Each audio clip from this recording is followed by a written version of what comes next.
Walaupun tak ada sholat Jumat. Di sini ada sholat Jumat? Tak ada. Ini masjid. Maka kalau masuk ke dalam tetap tahiyatul masjid. Usolli sunnatal tahiyatul surau. Masjid ini. Kalau ada sholat Jumatnya namanya masjid jami. Kalau tak ada sholat Jumatnya namanya masjid. Enggak pakai jami. Tapi dia tetaplah masjid. Saya bertamu ke rumah orang. Masuk Pak Ustaz. Begitu masuk, disediakannya tilam. Tilam di ruang tamu itu. Di atas tilam itu dibentangkan pula lagi karpet yang paling mahal. Biasanya yang begini-begini ini di Aceh. Orang Aceh gitu yang bentang. Belakang itu dipasangkan warna-warni. Sebelah kiri makanan, sebelah kanan makanan apa makanan. Jadi kurang begitulah kita sedang menyiapkan diri kita yang selalu pergi ke masjid. Nanti pas sampai kita di surga, sudah siap aja di sini ada tempat, di sini ada tempat, di sini ada tempat. Aku Pak Ustaz, aku pikirkan tempat makanan asal masuk aja jadilah. Kita berpikir jangan begitu. Kalau di dunia ini kita kan berpikir lengkap. Ada ininya, ada kolamnya, ada tamannya, ada ininya, makanan pun begitu, ada buahnya, ada minumannya, ada dessertnya, ada macam-macam. Kenapa pas di akhirat kita mau pas-pasan? Berarti tak seimbang antara, padahal kita mau fit dunia hasanah, wa fil akhirati hasanah. Qina adzabannar. 124 hadis yang ke-8.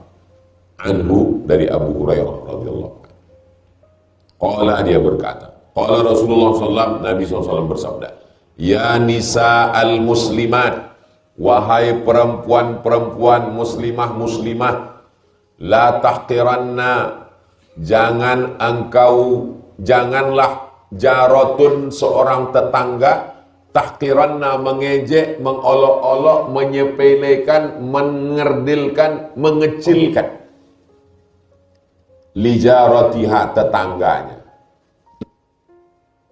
Janganlah seorang perempuan menyepelekan tetangganya. Walau firsina syatin, walaupun hanya meminjamkan seekor kambing. Itu kan perbuatan yang paling kecil itu bagi masyarakat Arab zaman dulu, bertetangga-tetangga. Lalu kemudian dia menganggap perbuatan itu kecil itu. Kalau hanya sekedar ngasih zaman dulu kalau kita musafir haus, berhenti kita di tempat orang membala kambing, kita boleh minta air susu kambing.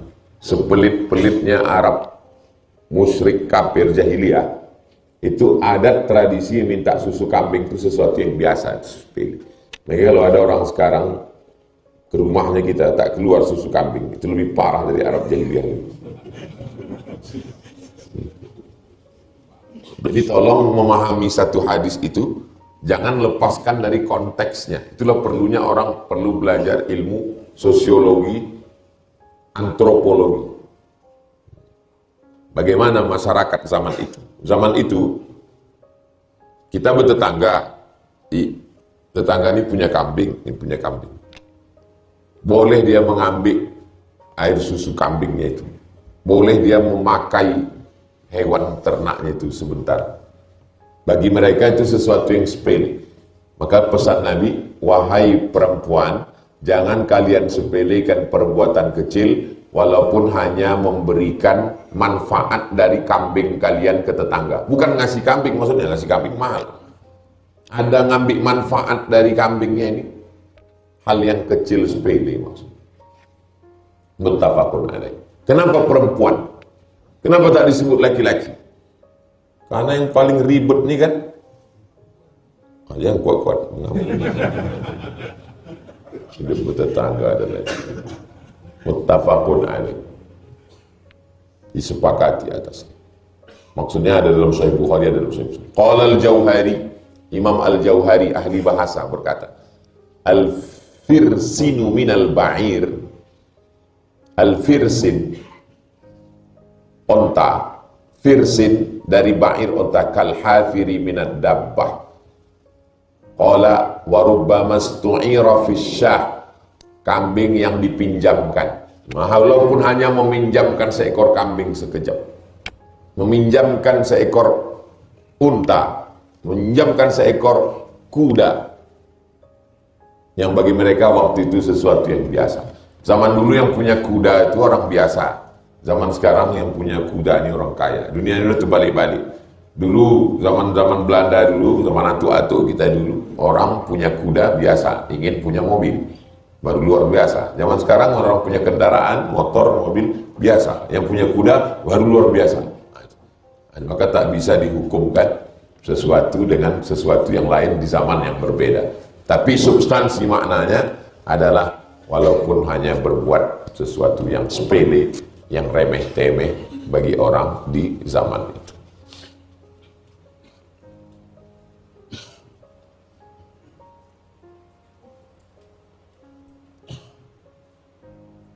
Wa rubbama stu'ira fisyati, walaupun hanya sekedar meminjamkan sesuatu pada kambing untuk diambil manfaat. Hadis yang terakhir 125, hadis yang ke-9, anhu dari Abu Hurairah radhiyallahu anhu, Nabi SAW, dari Nabi SAW, al-imanu iman bid'un wa sab'un, iman itu bid'un antara 3 sampai 9, 3 sampai 9 bid'un namanya, sab'un 70, 73, 74, 75, 76, 77, 78, 79. Iman itu cabangnya 73 sampai 79 cabang. Au bid'un wasittuna syu'bah, atau 63 sampai 69 cabang. Ibarat pokok kayu 73 sampai 79 cabang. Fa afdaluha, cabang yang paling tinggi pucuknya la ilaha illallah.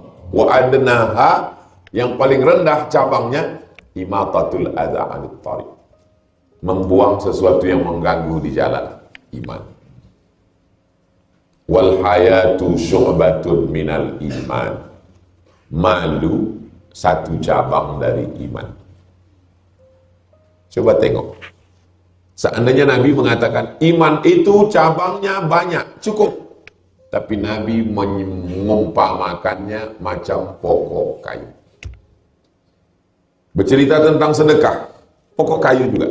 Masalul ladzina yunfiquna amwalahum fi sabilillahi kamathali habbah, satu biji, ambatat sab'a sanabil, tumbuh 7 cabang. Wa fi kulli sumbulatin mi'atu habbah, satu cabang ada 100 biji. Bercerita tentang iman, cabang juga. Kasyajaratin thayyibah, pokok kayu yang bagus. Asluha sabitun, akarnya menancap ke tanah. Wa far'uha fis sama, cabangnya mencucuk ke langit. Kenapa Nabi selalu bercerita tentang pokok kayu? Padahal dia tinggal di tempat yang tak ada pokok kayu. Nabi itu bukan tinggal di Bogor, dekat hutan Bogor, hutan lindung. Nabi itu bukan tinggal di Riau. Nabi tinggal di gurun pasir yang tak ada pokok kayu. Dia sedang mengajarkan kita menjaga tanah. Makanya hutan lindung pertama di dunia di Makkah, Madinah. Orang masuk tak boleh mencabut tanam-tanaman karena sedang ihram. Sekarang lah baru ada, tak boleh potong ini, tak boleh potong ini. Illegal logging. Masuk ke Riau, jangan potong. Apa lagi mau dipotong, udah tak ada lagi. Kau sekolah mana? Sekolah kehutanan. Apa yang mau kau garap? Hutan udah tak ada lagi. Alhamdulillah masih ada hutan lindung kita. Terpelihara lah hutan-hutan. Itulah kita masuk tiap tahun hutan di suku Talang Mama. Menggambarkan sesuatu yang tak nampak dengan sesuatu yang nampak. Iman itu nampak apa tak nampak? Tak nampak. Digambarkannya dengan sesuatu yang nampak. Iman itu 73 cabang. Terbayang kita pokok kayu. Cabangnya 73. Yang paling tinggi cabangnya, la ilaha illallah. Yang paling rendah cabangnya, membuang sesuatu yang mengganggu di jalan. Dan ada satu lagi cabangnya. Apa dia? Al-haya'u syu'batun minal iman. Malu adalah salah satu dari cabang iman. Muttafaqun alaih. Hadis ini ada dalam Sahih Bukhari, ada dalam Sahih Muslim. Bid'u. Dijelaskannya mana? Al-bid'u min salasatin ila tis'atin. Dari 3 sampai ke 9. Bikasril ba' dibaca bawah. Bid'u. Kalau bud'u artinya kemaluan perempuan. Wa fi bud'i ahadikum shadaqah. Jadi hati-hati membacanya. Waqad tuftahu, kadang-kadang dibaca bad'u. Jadi kalau ada ustaz yang membaca al-imanu bad'un, salah tuh Pak Ustaz. Kau yang salah. Bacalah Riyadhus Shalihin, bisa dibaca bid'u, bisa dibaca bad'u. Asal jangan bud'u, karena bud'u artinya kemaluan. Wasyu'batu, syu'bah artinya qit'ah, potongan. Malu itulah yang sudah tak ada lagi. Kalau pejabat malu, dia tak akan korupsi. Kalau anak gadis malu, dia tak akan mau dibonceng laki-laki, tak mau. Kalau mahasiswa malu, dia tidak akan melakukan perbuatan maksiat di atas muka bumi Allah, dikirimi orang tua, mengecewakan orang tua. Mudah-mudahan kita diberikan satu sifat bernama malu. Itulah hadis yang kita kaji sampai 6.10. Selanjutnya kita akan bahas tanya jawab sampai 6.30. Habis itu kita akan sholat sunat isyraq 2 rakaat. Pertemuan akan datang hadis yang ke-10.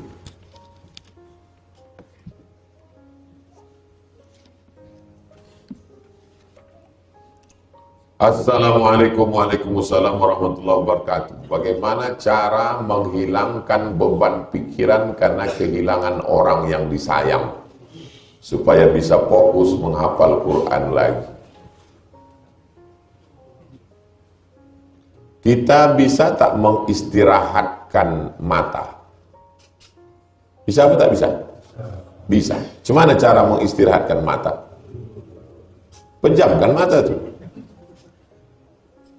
Kita bisa tak mengistirahatkan kaki? Bisa. Bagaimana caranya? Berhenti berjalan. Kita bisa tak mengistirahatkan telinga? Bisa. Ambil kapas, sumbatkan. Bisa.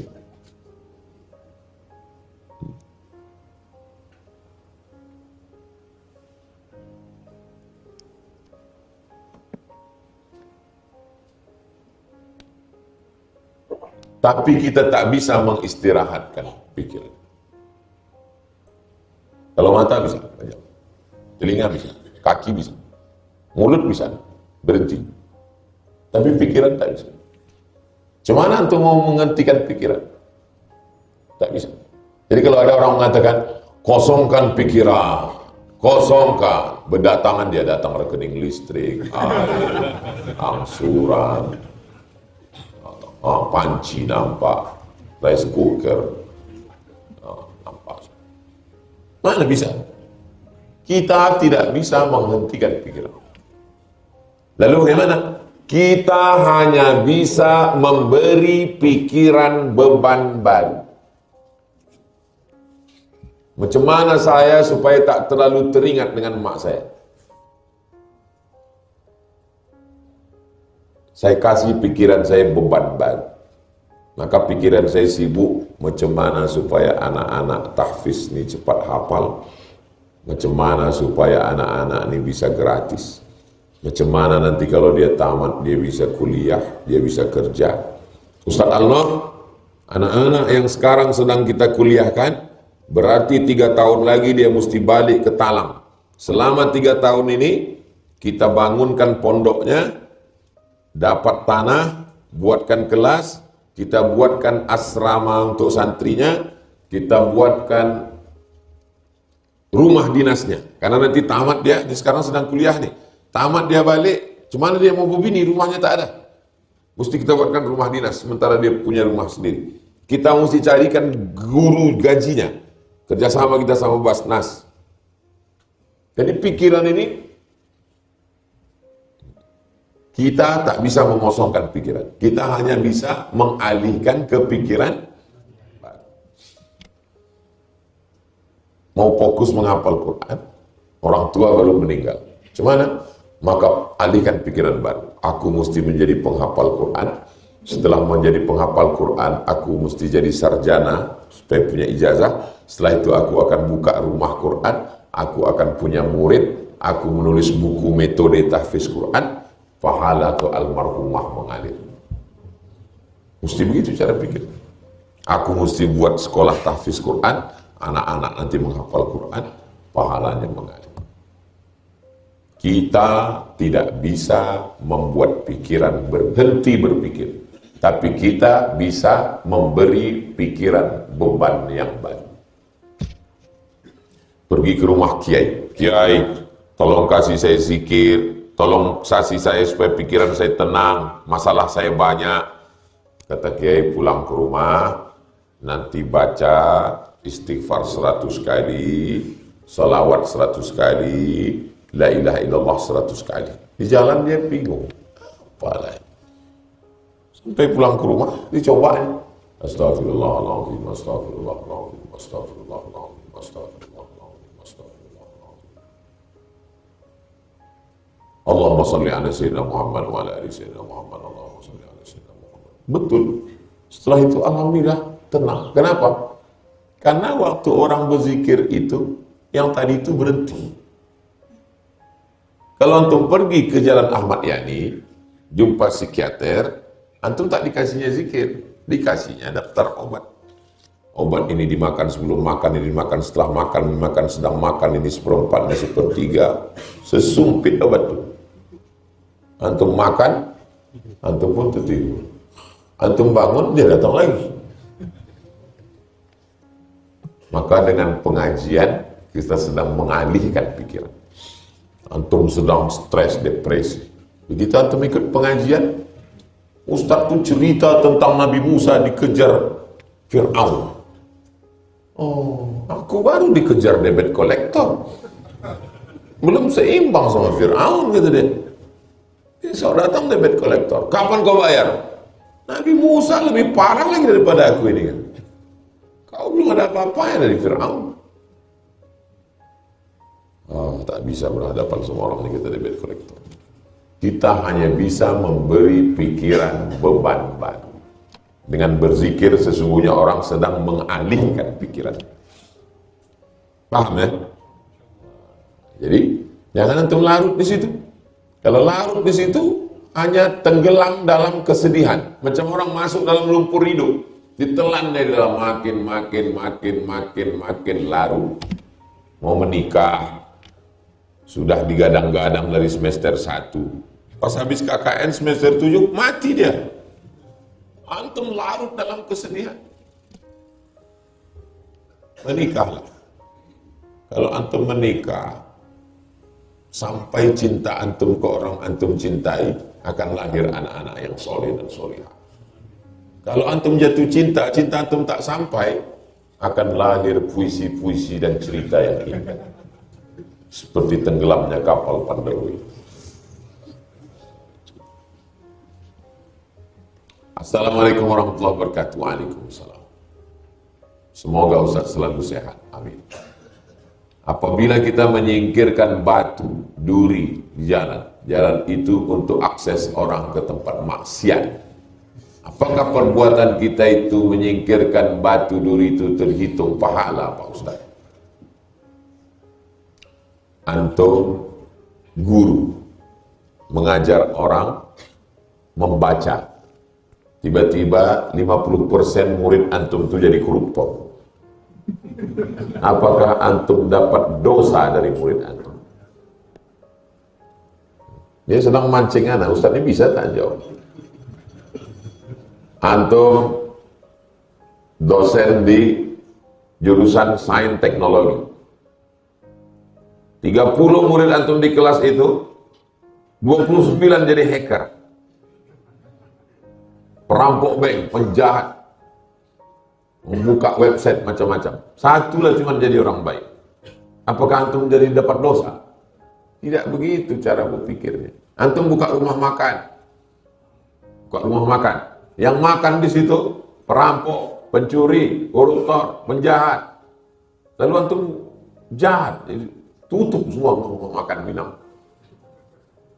Tak begitu cara berpikir. Kita buat baik. Kita buat baik. Pikir baik, cakap baik, buat baik, amal baik. Datang orang tak baik, mudah-mudahan kita doakan dia menjadi orang baik. Bersedekah kita. Besok pagi dikasih tahu orang. Ustaz ngasih dia sedekah. Itu orang kaya tuh Pak Ustaz. Tuh apa Ustaz sedekah sama dia? Ustaz ngasih dia kemarin duit. Itu pezina dia tuh Pak Ustaz. Apa kata Nabi? Bersedekah kepada orang kaya. Ternyata dia kaya. Mudah-mudahan dia jadi orang dermawan. Berpikir dia. Orang tuh biasa-biasa aja bisa dia bersedekah. Masa aku bersedekah sama pezina, mudah-mudahan bertaubat dia. Aku makan duit orang baik, masa aku buat jahat? Jadi antum kalau mau ngasih bubur kacang hijau, kasih aja. Tak perlu tanya, kau orang baik atau tak baik? Mudah-mudahan dengan bubur kacang hijau itu baik. Kita kasih dia bubur kacang hijau, tenaga dia dipakainya berzina, berdosa kita bosan. Kau ini mau ngasih atau tidak? Kalau mau kasih, kasih aja. Kalau tidak, tak usah berdalil-dalil.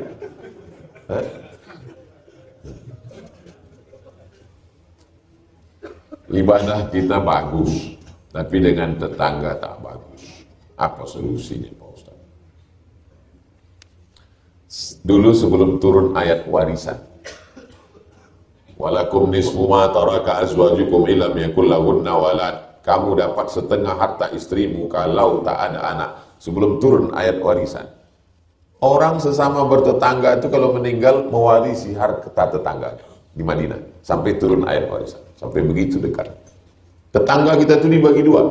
Wal jari dzil qurba wal jaril junubi. Tetangga yang ada hubungan kerabat, tetangga yang tak ada kerabat, tetangga sepupu, tetangga saudara kandung, tetangga. Tapi ada tetangga yang tak ada hubungan. Sampai begitu. Dimasukkan tetangga dalam orang dekat dengan kita. Kalau mati saya, apakah saudara saya yang jauh itu yang datang ngurus jenazah saya? Tidak. Tetangga saya di Rimbo Panjang, nilai yang akan menyolatkan saya, mengangkat saya ke pemakaman. Jadi kalau ada orang tak baik ke tetangga, itu salah satu bukti dia tidak beriman kepada Allah. Man kana yu'minu billahi wal yawmil akhir, siapa yang percaya kepada Allah dan hari akhirat, fala yu'zi jarahu, jangan menyakiti tetangga. Siapa itu orang yang tak beriman? La ya'manu jarahu bawa'iqahu, tak aman tetangganya dari kejahatannya. Saya kalau pergi hati saya aman tenang, karena tetangga saya tak ada yang mengacau saya. Jangan sampai kita pergi ke Makkah mau umroh, terpikir kita, jangan diambilnya lah buah mangga. Labbaik Allahumma labbaik, masuk boleh diambilnya lah. Jangan sama potnya udah hilang sekali. Rusak kali pikiran kita kalau sampai tetangga kita jahat. Membuat baik sama tetangga. Jangan jahat sama tetangga. Orang zaman dulu bagus sekali sudah dibuat. Malam Jumat jumpa sama tetangga. Buat musola, zuhur jumpa, asar jumpa, maghrib jumpa, isya jumpa, apa kabar, sehat. Yang tak bisa jumpa tiap hari, malam Jumat jumpa. Kenapa? Wirid Yasin. Sekarang wirid Yasin tak jumpa lagi. Kenapa? Kalau tak datang wirid Yasin, bid'ah, wa kullu bid'atin dhalalah, wa kullu dhalalatin finnar. Di masjid tak mau, karena masjid ini pakai kunut subuh, bid'ah. Terus kalau kau mati saya mengurus jenazah. Jadi buat baik sama tetangga. Itu mengapa setiap sore Jumat saya buat wirid Yasin ibu-ibu. Supaya tetangga saya tak ada alasan. Apa itu Ustaz Somad itu? Ceramah aja katanya peduli tetangga, silaturahim. Dia sendiri tak peduli. Subuh Rabu, 4 Rabu.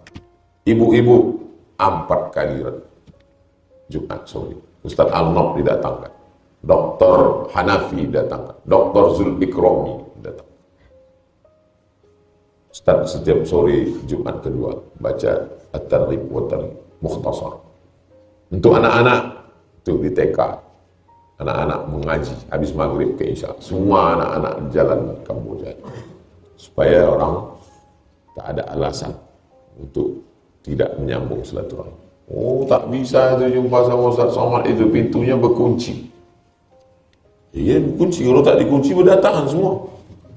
Orang mau berfoto buat baleho ni, bentar lagi. Ini semua kan dikunci itu. Oh, kalau habis nanti 14 Februari ini, tidak ketat kali kunci itu. Paham antum kan? Nanti kalau ada, terus saya ikut pengajian Ustaz Somad itu. Katanya aja itu kita memuliakan tamu, itu dikunci terus, diketat terus. Itu sementara 14 Februari ini aja itu. Habis nanti longgar lah itu insyaAllah. Antum yang ngaji sama anak mesti tahu. Apa yang harus dilakukan perempuan jika ada laki-laki yang mengajak ta'awud, namun si laki tersebut tidak paham ilmu akidah, sementara si perempuan akidahnya mengikuti mazhab Asy'ari? Jangan kalian nikah sama Syiah, jangan nikah sama Khawarij, jangan nikah sama Murji'ah, jangan nikah sama liberal, jangan nikah sama sekuler, jangan nikah sama beda akidah, nanti kalian susah sendiri. Kau kenapa belum juga nikah? Ada calon Pak Ustaz. Kenapa tak dipindah? Beda keyakinan Pak Ustaz. Beda agama. Enggak. Terus saya yakin dia tak yakin. Awak sangka beda akidah. Rupanya dia yakin, cewek itu tak yakin. Beda keyakinan kata dia. Nah, jadi antum payah nanti antum. Kenapa lah antum mesti sama dia juga? Begitu banyaknya yang akidah Asy'ari. Ini Asy'ari semua. Grup, ikut ke grup, nama grup, nanti ditampilkan. Ini nama sekian, akidah Asy'ari, ini akidah sifat 20. Sudah, nanti kita buat acara akad nikah masalnya. Pas hari ulang tahun Riyadhus Shalihin, kita buat acara nikah masal. Daftar aja sekarang. Kalau kalian terkendala masalah akad, ini saya carikan Pak Kuanya. Hah? Pak Babur nih Pak Kua. Bisa Pak Kua? Bisa. Daftar. Kalau dia tinggal di kecamatan lain bisa diurus. Bisa, Ali. Kita buat acaranya, habis pengajian ulang tahun subuh, akad. Kalian yang mau akad, akad. Kalau ada calon perempuan tuh menolak, rekamkan. Nanti kita buatkan video. Saya tanya, Pak, Bapak terima nih kalau baik. Kalau tak Bapak terima, siap-siap jadi anak gadis lapuk anak Bapak. Kita buatkan video. Nah, ada yang menolak-nolak. Di Palembang begitu. Kalau ada acara haul, ada acara maulid, diakadkan orang. Untuk memudahkan orang nikah. Sekarang berpikirlah anak muda nih, itu lagi, ini lagi, mahar lagi, ini. Mudahkan, yassiru, mudah. La tu'assiru, jangan dipersulit. Basyiru, berikan kabar gembira. La tunafiru, jangan bohong lagi. Kita tak mau hanya sekedar mengaji aja. Kita mesti saling mengenal. Di sini ada yang punya bisnis tapi belum punya karyawan. Ada yang baru tamat kuliah, belum kerja. Dipertemukan melalui grup-grup. Grup selalu share. Diperlukan seorang security. Dicari seorang menantu yang soleh berakidah Asy'ari. Dicari calon suami. Ini ada seorang gadis. Orang tua sudah mau meninggal. Kebun sawit sejauh mata memandang. Itulah guna kita ngaji nih, mempertemukan orang baik dengan orang baik. Orang baik ini mesti kita jumpakan. Kegiatan sehari-hari saya jualan dari jam 5 sore sampai jam 4 subuh. Setiap selesai jualan saya mengerjakan sholat sunat taubat. Habis jam 4, jam 5 azan subuh di Riau, berarti 1 jam dia kosong, dia sholat sunat taubat. Habis itu sholat sunat hajat. Habis itu sholat sunat tahajud. Habis itu sholat witir. Kurang ini, sholat sunat wudhu dulu. Sholat sunat wudu, sholat sunat taubat, sholat sunat hajat, sholat sunat tahajud, sholat sunat witir. Dilanjutkan zikir menunggu waktu sholat. Zikirnya istighfar 100, salawat 100, la ilaha illallah 100. Apakah sholat yang saya kerjakan itu sah, Ustaz? Sedangkan saya tak ada tidur sama sekali. Pendapat yang pertama, kalau ada tidurnya namanya tahajud. Kalau tak ada tidurnya namanya qiyamul lail. Pendapat yang kedua, makna tahajud adalah sholat yang dilaksanakan dari isya sampai subuh. Habis azan isya, sebelum azan subuh, sholat yang kau laksanakan itu masuk kategori tahajud. Dua gendangnya. Kalau tak tahajud adalah qiyamul lail. Jangan berhenti, terus laksanakan. Bagus. Dia kerjanya jam 5 sore sampai jam 4 subuh, masih sempat sholat, sempat zikir, habis subuh baru tidur. Hari Rabu, habis subuh tetap ngaji. Habis sholat sunat isyraq, tidur. Tapi jangan pula zuhur asar jamaah takhir. Nanti zuhur tetap bangun. Tidur jam 7, habis sarapan, 8, 9, 10, 11, 12, 1. Setengah 1, sholat zuhur berjamaah. Habis itu makan siang, tidur lagi. Jam 2, jam 3, jam 4, berangkat ke tempat jualan. Jam 5. Walaupun kualitas tidur siang dengan tidur malam tak sama. Mudah-mudahan sehat. Kalau jualannya pinggir jalan, pakai jaket. Supaya jangan masuk angin. Pakai masker. Karena udara malam kurang bagus. Bagaimana menjadikan hati untuk tidak terbersit melakukan perbuatan maksiat? Karena kita tahu masa muda ini masa tersulit. Kalian pikir saya ini lahir langsung tua?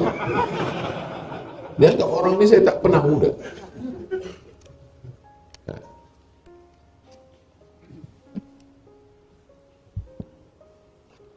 Tebal diktat di Al-Azhar itu antara 200 sampai 300 halaman. 200, 300, 200, 300. Satu semester ada 7 mata kuliah.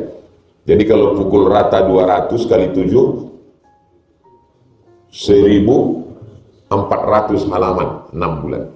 Mesti dikhatamkan. Buka pertama, sebelah kiri diktat, sebelah kanan Kamus Al-Munawwir, Krapiak, Yogyakarta.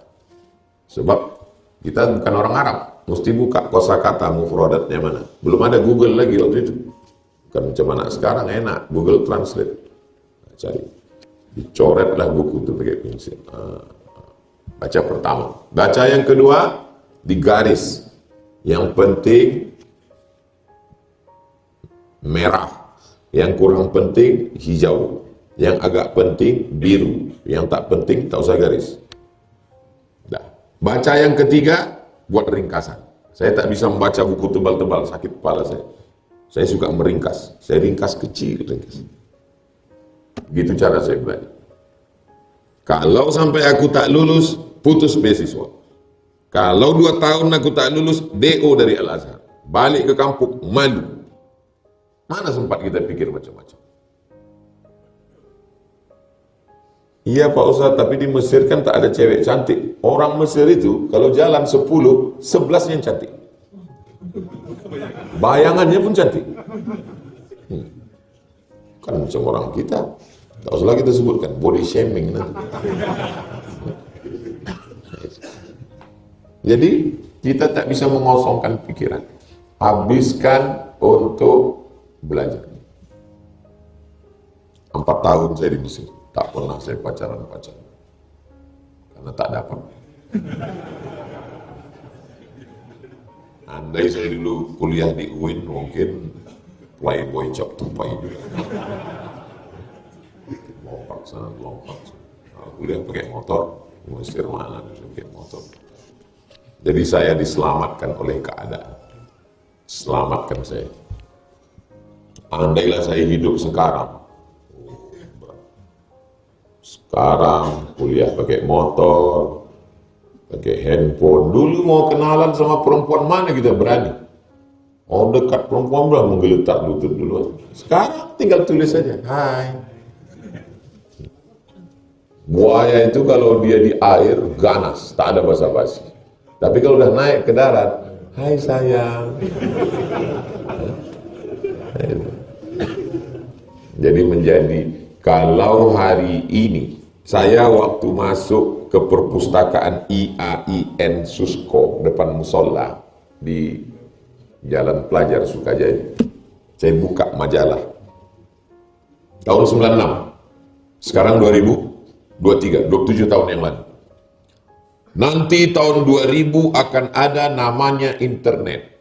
Internet itu akan merusak anak muda kita.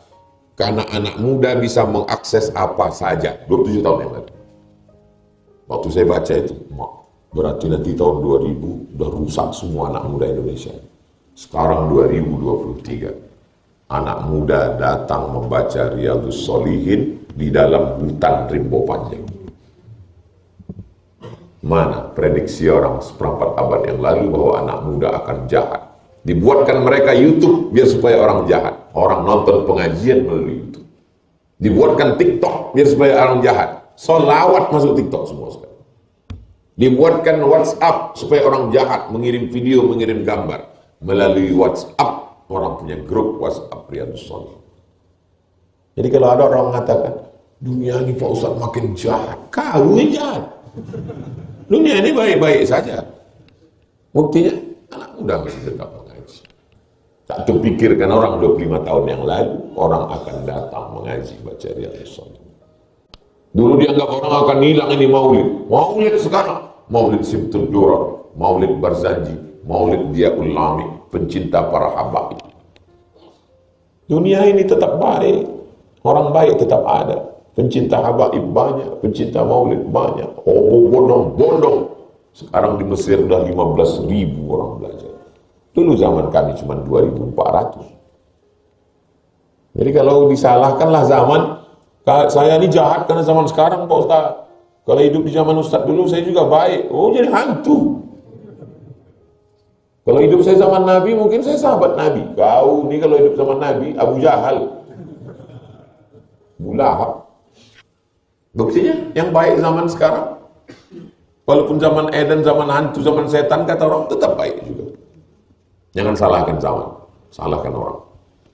Apa hukumnya kalau minta dana untuk membangun masjid? Ini menyindir papor gitu. Nanti sebelum dipasang, tanya dulu pengurus ini, panitia kajian Riyadhus Shalihin, tanya dulu. Jangan pas sudah dipasang, bulan depan dibuka pelebaran masjid kan, pasti. Tanya dulu. Kalau kata dia, tak usah pasang dulu, karena masjid mau kita lebarkan, macam masjid Muhammad kan jadi lebar. Tanya dulu, musyawarah. Jangan saya ikut juga ngurus ini, banyak kali lah yang mau saya urus. Cukuplah kalian aja. Yang mau daftar ke Papua, daftar ke ini, ada semua masing-masing di sini. Ada pengurus kajian Riyadhus Shalihin. Kertas terakhir, bagaimana jika ketika kita ingin mencari solusi sebuah masalah tanpa menggunjing orang lain? Karena jika tidak menyampaikan kesalahan aib orang lain, tidak tahu pangkal masalah. Macam mana Pak Ustaz? Tak bisa. Makanya dia tidak disebut gunjing, dia tidak disebut ribah kalau dalam 3 hal. 1, saksi di pengadilan. Apakah saudara melihat si Fulan pacaran? Mohon maaf Pak Hakim, saya sebetulnya mohon jawab, tapi saya takut ini ribah ini Pak Hakim. Wahai Pak Hakim, jangan terjerumus dalam perbuatan ribah ya Pak Hakim. Diambil hakim itu martil, bodoh. Kalau bersaksi di pengadilan itu tidak ribah. 2, orang bertanya hukum. Assalamualaikum Ustaz Somad. Waalaikumsalam. Apa hukumnya nih Pak Ustaz? Apa masalahnya? Bila saya takut ribah. Gimana aku mau jawabnya? Mereka datang ke Nabi bertanya berbagai permasalahan. Tidak ribah. Karena itu bertanya masalah hukum. Yang ketiga, liihqaqil haqq wa ibtalil batil. Menunjukkan orang ini salah. Kau jangan kasih dia pinjam duit. Kenapa begitu? Karena duit aku tak balik-balik. Nah, itu bukan riba. Itu untuk menunjukkan kebatilan orang supaya jangan ada orang lain kena. Bukan riba. Sekali kasih tahu. Kalau tiap hari itu hobi. Jangan bilang, ini bukan riba ya. Ini seperti yang dibilang Ustaz Somad. Ini cuma. Tapi tiap hari. Nah, itu hobi. Itu. Menikmati. Tak ada kerjaan. Saya tak sempat bercerita aib orang lain. Saya berpikir bagaimana anak ini menghafal Quran, bagaimana anak ini nanti bisa kuliah.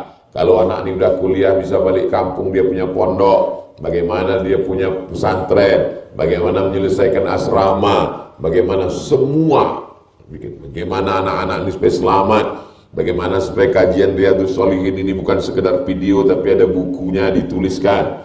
Bagaimana supaya ada modul supaya adik-adik nanti kalau pulang ke kampungnya dia bisa melanjutkan kajian Riyadhus Shalihin supaya mengalir. Kita sempat kita memikirkan yang remeh-temeh. Sama macam orang memanah. Orang memanah itu, filosofi memanah, fokus menengok pokok kayu yang mau dipanah. Sehingga yang kanan kiri ini tak nampaknya lagi. Fokus ke sana.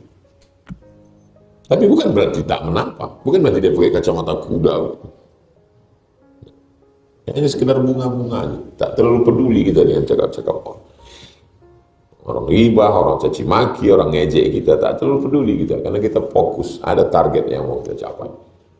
Antum target semester 6 KKN, masuk judul, nulis, selesai. Kalau mau jadi akademisi, lanjut S2, S3. Kalau tidak mau jadi akademisi, sesuai dengan jurusan. Jurusan apa? Pertanian, balik kampung, bertani. Jurusan apa? Peternakan, beternak. Jangan beternak di atas kertas. Mana bisa ternak ayam di atas kertas? Cari modal, beternak, bertani, kembangkan UMKM, bisnis. Kalau mau jadi akademisi, jadi dosen, serius, S2, S3. Saya dulu berpikir begitu. Aku selesai Al-Azhar, habis S1. Habis itu aku nanti mau lanjut S2. Aku lanjut S3. Kenapa? Karena aku mesti jadi dosen. Aku mau jadi dosen di Malaysia. Aku mau jadi dosen di Brunei. Aku mau membahagiakan orang tua. Fokus. Sampai. Semua yang saya pikirkan dulu sampai. Antum mesti berpikir. The power of mind. Kekuatan pikiran. Sekarang ada yang presentasi the power of imagination. Kekuatan imajinasi. Jadi saya dikasih tahu, kita mesti membuat kalender 20 tahun ke depan. Saya waktu dikasih tahu orang suruh buat kalender 20, saya diam aja. Karena di laptop saya itu kalender saya sampai 2040. Ini saya buat ini saya buat ini saya buat ini. Jangan sampai mati langkah. Hidupnya macam main catur. Kemana langkah kau? Ya terserah Allah aja lah. Tutuplah papan catur. Mati aja lah. Harus berpikir, pikir. Kalau terwujud yang saya pikirkan ini, jadi amal soleh. Andai tidak terwujud, innamal a'malu binniyat wa innamal likulli imri'in ma nawa. Kita tutup dengan doa kafaratul majlis. Subhanakallahumma wa bihamdika asyhadu an la ilaha illa anta astaghfiruka wa atubu ilaik.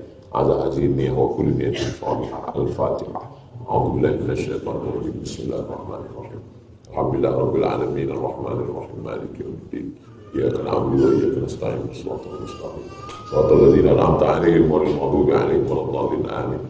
Rabbana 'alaika tawakkalna, kepada Engkau kami bertawakal, wa ilaika anabna, kepada Engkau kami berserah diri, wa ilaikal masir, kepada Engkau kami semua akan kembali. Rabbana la tuzigh qulubana, jangan palingkan hati kami ba'da idh hadaitana, setelah Engkau berikan hidayah kepada kami. Yang muqallibal qulub, Engkau yang membolak-balikkan hati. Sabbit qulubana, kokohkan hati kami ala dinik, dalam agamamu, wa ala ta'atik, dalam ketaatan kepadamu. Rabbana hab lana minas shalihin, jadikanlah anak kami anak-anak yang soleh dan solehah. Allahumma rzuqna imaman adila, berikan kami pemimpin-pemimpin yang adil dan amanah. La tusallit alaina bidzunubina man la yakhafuka wa la yarhamuna, jangan kau angkat orang yang tak takut padamu dan tak sayang kepada kami. Rabbana taqabbal minna, terima segala amal kami ya Allah. Rabbana ighfir lana dzunubana wa liwalidayna warhamhuma kama rabbayana shaghira. Rabbana atina fid dunya hasanah wa fil akhirati hasanah wa qina adzabannar. Wa adkhilna al-jannata ma'al abrar ya aziz ya ghaffar. Wa sallallahu ala sayyidina Muhammad wa ala alihi wa sahbihi wasallam walhamdulillahi rabbil alamin. Taqabbalallahu minkum.